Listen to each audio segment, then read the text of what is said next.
Hello and welcome to Beyond GDP, the Social Progress Podcast. I'm Michael Green, your host, CEO of the Social Progress Imperative. And in today's episode, we're going to be talking about a very special subject, which is the country of Brazil. Now, Brazil has a very important place in social progress history.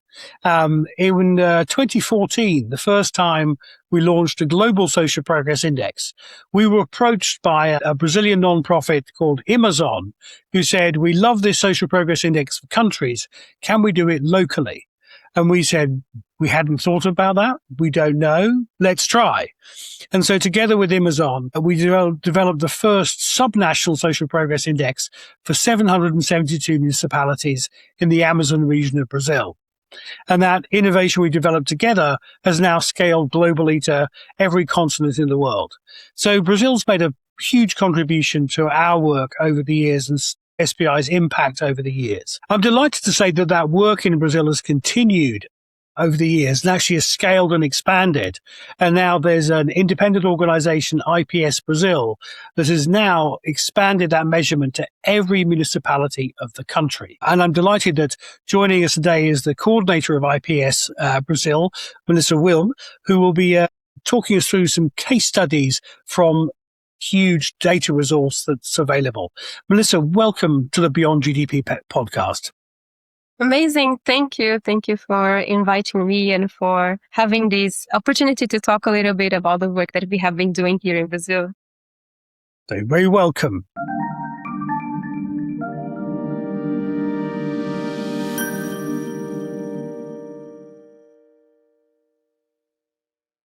Now, look, in terms of context setting, Brazil is, in terms of its social progress profile, is a bit of a contradiction. In some ways, it's a success story. Brazil is 52nd in the world on social progress. It's in the same tier as the United States and a number of European countries. It's the highest performing of the big emerging markets. So there's a lot of success there. But it's also, I think, fair to say that there's a bit of a sense of some unfulfilled potential. Brazil's progress over the last 15 years has been okay, but not spectacular. And in some areas like nutrition and water, you might perhaps expect it to have been faster progress. You've also seen that there's been periods of stagnation in social progress for Brazil, although the good news is that actually in the last couple of years, it's been one of the most successful countries in the world. So I think this is a really great time to be talking about Brazil, not just because it's a hugely important country, 200 million plus people, host a huge part of the Amazon rainforest, the lungs of the world, but also because I think it is a moment in which Brazil's really could be an inflection point when it breaks out of the middle social progress trap and gets away to the high social progress that this hugely rich and diverse country deserves. Turning now to your work, Melissa, which I think is so amazing. And I think people have got to look at this extraordinary data tool that you've created that creates a remarkable portrait of this diverse country. But the way we're going to come at this is going to be look at sort of 4 case studies of your work. And the first one I think we're going to start with is actually the highest performing municipality in the country and what happened as a result of that. And that was Curitiba. So tell us about Curitiba and what happened there. Okay, just to make a short contextualization, Brazil is a continental country. We have 1,570 municipalities, each with its own unique challenges, of course. You can imagine promoting action across that kind of diversity. SPI Brazil addresses a structural problem in our country regarding the organization and the dissemination of recent data, which are capable of measuring the social dimension independently from the economic development.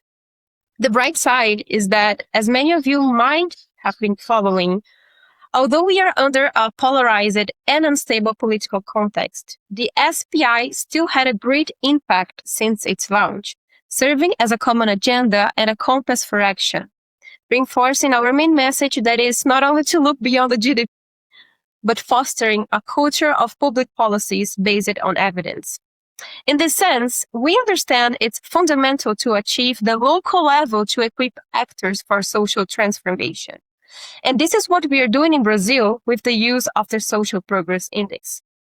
Over the last few years, our team visited over 120 municipalities to raise their awareness about the use of the index and to empower them to develop, redirect, and evaluate public policies based on official data. So you can imagine how many stories we have heard in this journey. Now, jumping into the case of Curitiba. Picture this. Two powerhouse capitals, worlds apart, yet chasing the same goal. Curitiba, Paraná state capital in the south of Brazil, and Belo Horizonte, Minas Gerais capital in the southeastern region. Last year, our launch had quite of a big impact. Curitiba ranked first among the 27 capital cities. Currently, I live in Curitiba, but that's not the reason why it stood in the first place, okay? No corruption here, no corruption. No, at all. And the local government made some noise. I remember a few weeks after our launch, driving to work, and I remember seeing posters at the bus stops saying how proud the city was to be the best capital in the Brazilian SBI. Anyway, Belo Horizonte took notice. Why them, not us? Maybe they might have wondered. Motivated by the SPI comparison, they didn't wait for a conference. They actually reached out to Curitiba directly, focusing on understanding how they could improve their public policies on health, specifically on malnutrition data, where Curitiba had a great result. Belo Horizonte organized a full technical exchange with them. They shared everything from procurement strategies for fresh products to cross-secretariat monitoring. And this wasn't rivalry. This was actually a healthy competition at its best. The SPI acted like a mirror, with reflecting strengths and gaps, and of course, at the end, just a bridge for collaboration.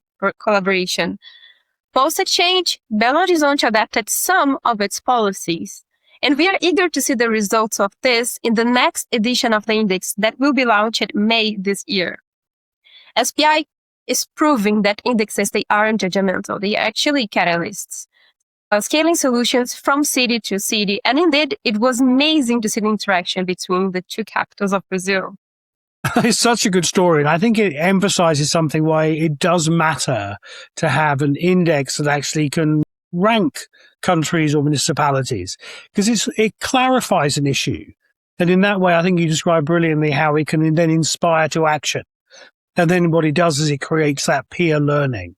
And that's, to me, is one of the reasons why I always feel optimistic about the world, which is that I think there are so many problems that actually have been solved, but we haven't shared the knowledge effectively. So by inspiring that new connection around peer learning, there's a real opportunity for everyone to see their social progress improve. I also want to just come back to a couple of things you said in your introduction I think are really important. The first is that I think the size of Brazil. We do see clearly from Global Social Progress Index data that, bigger countries are harder to manage and tend to do less well on social progress, and smaller countries are similar levels of income. So I think there is a particular challenge of a big country. I think you have to look at Brazil's achievements in the context of the enormous complexity of the challenge. And I think you also made this point about politics as well, which I think is a really important one. What we find is that often the arguments in politics are about the ways of doing things rather than the goals.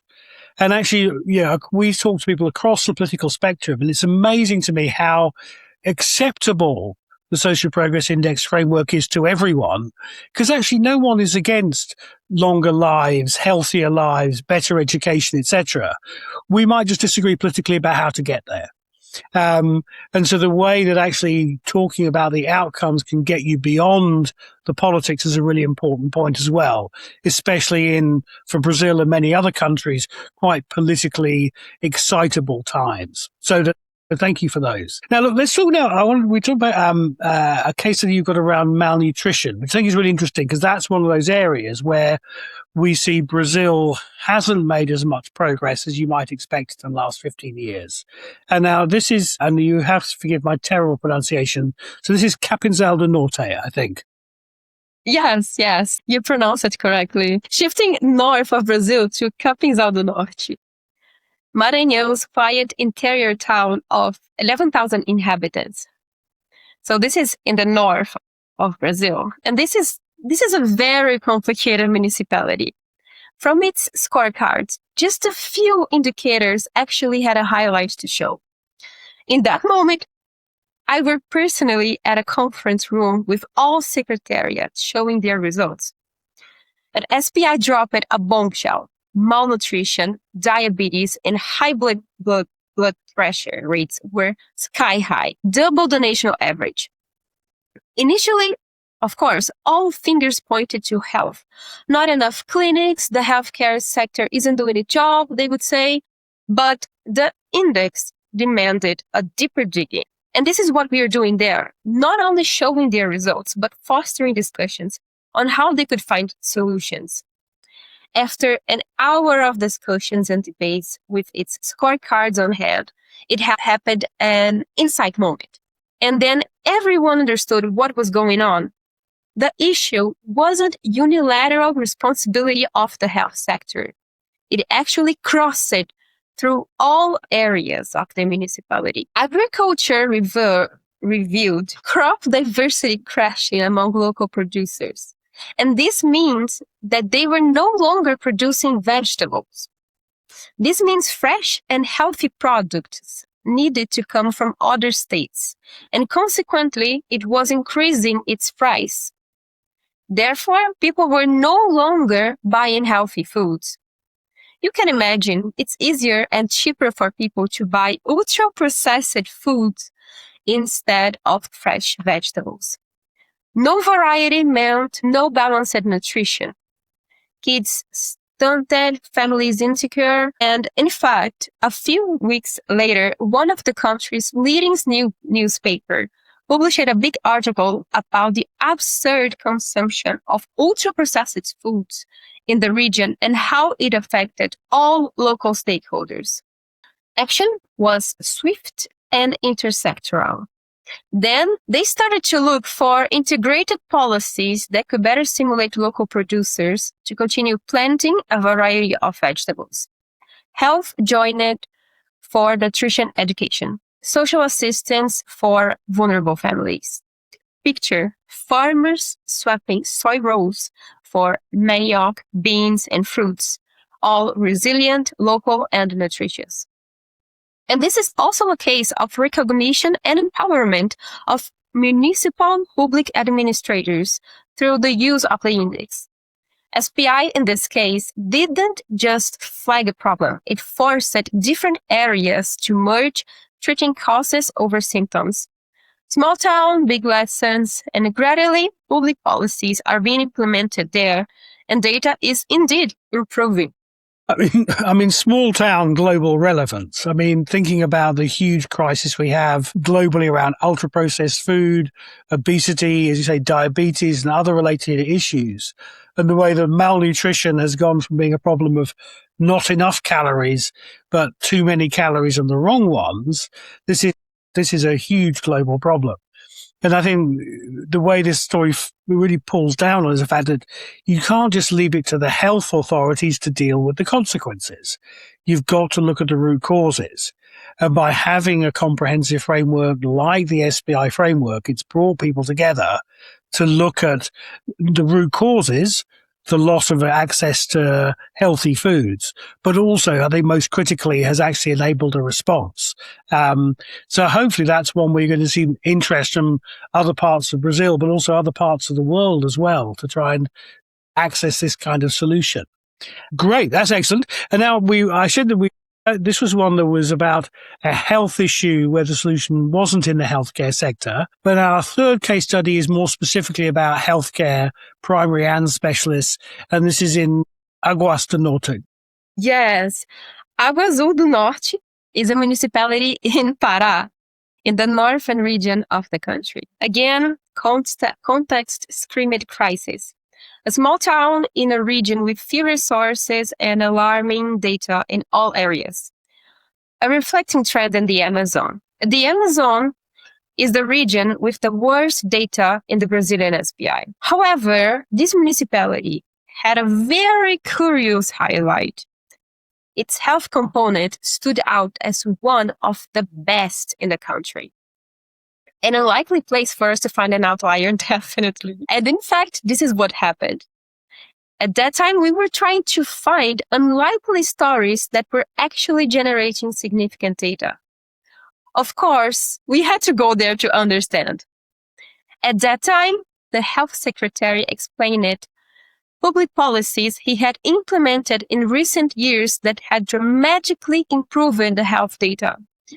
He changed the opening hour of public clinics to be able to serve people who could only go to the health center at night.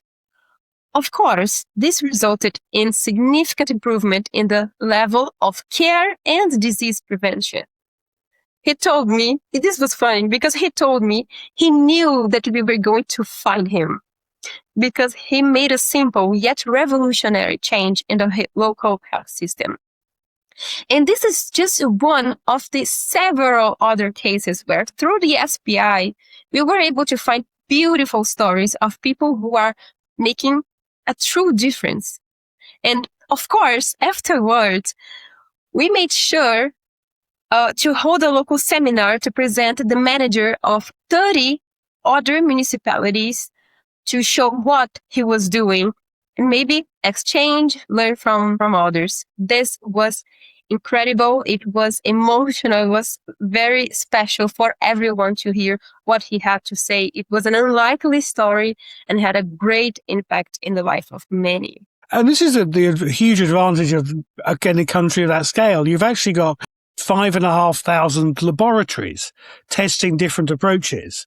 And so you say somewhere perhaps quite unlikely, enterprising, innovative individual has tried something as simple as changing the opening hours of clinics that's had a huge effect. And again, through the framework, you're able to tell that story and spread it more widely. And then also celebrate that and get the recognition, which gets the attention, which helps the idea to spread further, which is fantastic.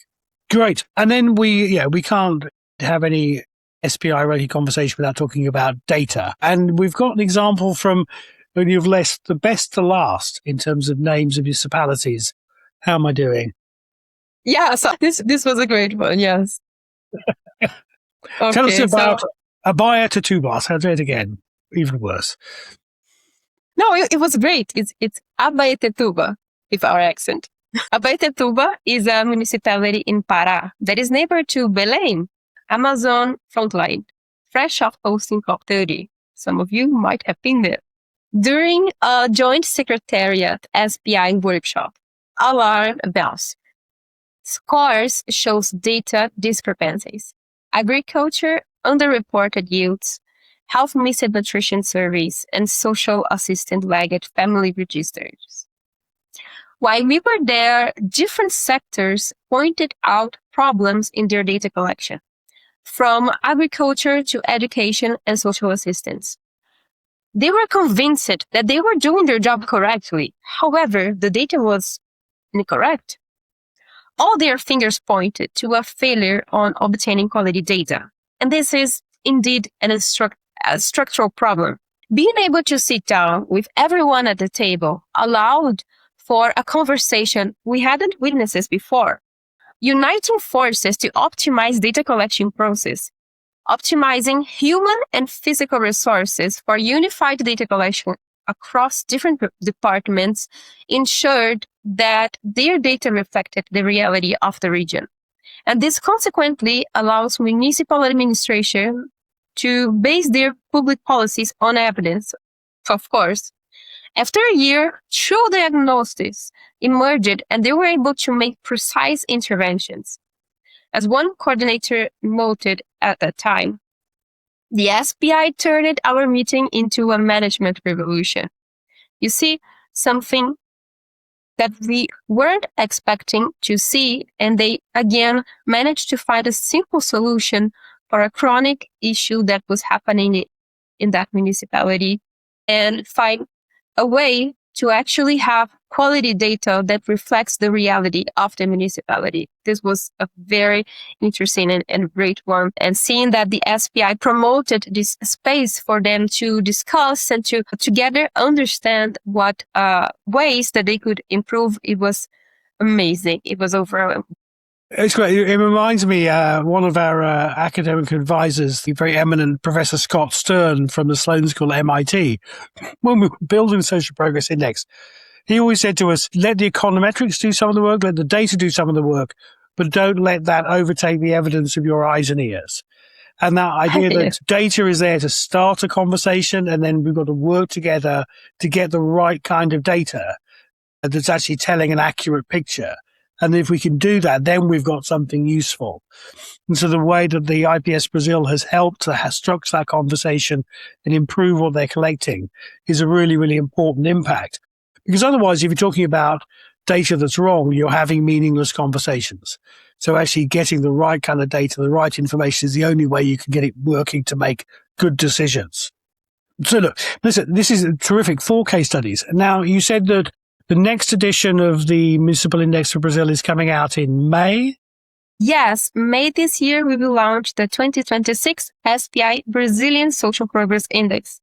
So we will have a report just like this. I know it's all in Portuguese, but we managed to translate our report to English. So if you're curious to see what we are doing in Brazil, you can go to our website, that is ipsbrasil.org.br. Yes, and you can see a little bit of what we are doing there. It's an amazing resource. Thank you so much. Now, Melissa, no one gets away from the Beyond GDP podcast without making a prediction. Can you give me a prediction? It can be about anything. It could be about the World Cup. It could be about social progress in Brazil. Anything you like. You know, I could be a bit cliche in that one, saying that America will win the World Cup, but a phenomenon is happening within the SPI Brazil team. So far, 2 people have already moved from one city to other because of the results of the SPI. So my prediction this year is that at least one other person is going to move to another city. I love it. That's what happens. I love it. It's concrete. It's falsifiable. We can come back. So that's within a year, one person's going to move, you think? Yes, I think so. Yeah, I mean, it's a very interesting one. I think we do see that, the migration is linked to social progress. We did some work with the European Commission a few years ago looking at how migration, actually high levels of quality of life, social progress were the big draw often for internal migration because it's about people's real quality of life. It's what they really want. So it's now being expressed in action by the IPS Brasil team. I mean, fantastic. You live and breathe social progress in IPS Brasil. It's fantastic. It's a great honor partnering with you, and congratulations on all the fantastic work you and all the colleagues do. And it's been a real delight having you on the Beyond GDP podcast. Thank you very much. Amazing. Thank you, Michael. And thank you, everyone, for watching and listening. Do like and subscribe, and we'll be back again soon with another episode of Beyond GDP, the Social Progress Podcast. If you want to learn more about going beyond GDP, Social Progress Imperative has the tools to help you. Our flagship Global Social Progress Index covers 170 countries with data going back to 2011. Through 57 different indicators, the Global Social Progress Index gives you a rigorous and comprehensive assessment of how countries are performing on real quality of life, as well as trends over time. Get in touch through our website if you want to know more. They say that what gets measured gets done, so let's measure better and build a better world.